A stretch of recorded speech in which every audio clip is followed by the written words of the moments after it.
Now every day I start by. Born on April 7, 1915, Eleanora Fagan came into the world struggling with abuse, sexual assault, and growing up exposed to a life of prostitution. Soon she changed her name to Billie Holiday after her favorite actress Billie Dove and her father Clarence Holiday, who she believed was her father, but her paternity is still unclear.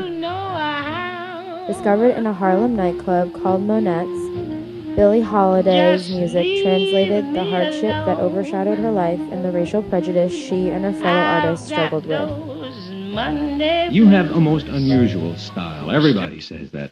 How did you develop it? Did it just come out of the thin blue? I always wanted to sing like Louis Armstrong played. I always wanted to sing like an instrument, like any instrument, Well, I guess that's why all the instrumentalists are so crazy about your style. Well, there's my question. Her large white gardenias were her signature against her dark black hair, a signature that evolved from an accident when burning her hair with a curling iron.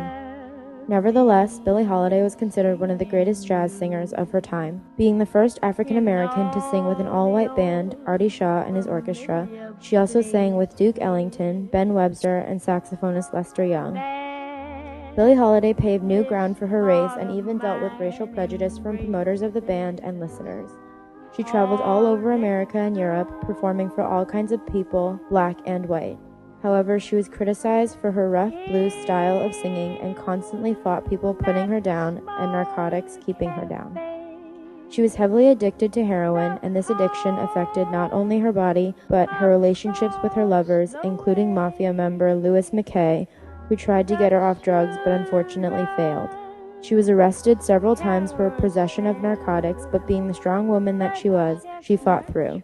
After seeing a man lynched on tour, she began her movement to bring the culture of Harlem and the desperation for change to the outside world, beginning with performing one of the first racial protest songs, Strange Fruit. Southern trees bear strange fruit, blood on the leaves and blood at the root. Black bodies swinging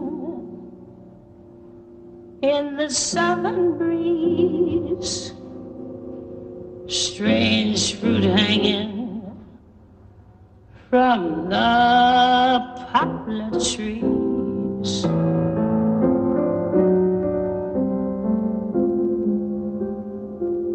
And I was very, very commercial.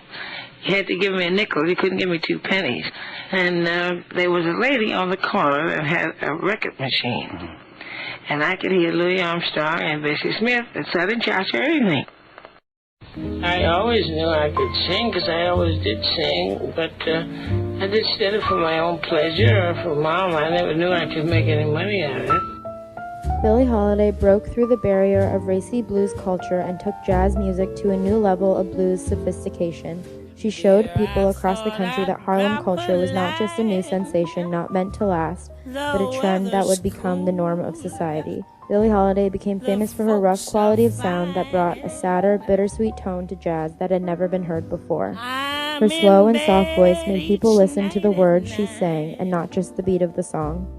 Although she sadly died at age 44 from liver failure because of heroin and alcohol, she recorded over 200 albums with various singers and instrumentalists that still impact today's artists. The remnants of her melancholy vocal style and soothing melodies still haunt musicians and music lovers all over the world today. I can't complain, P.S. I love you. Love you.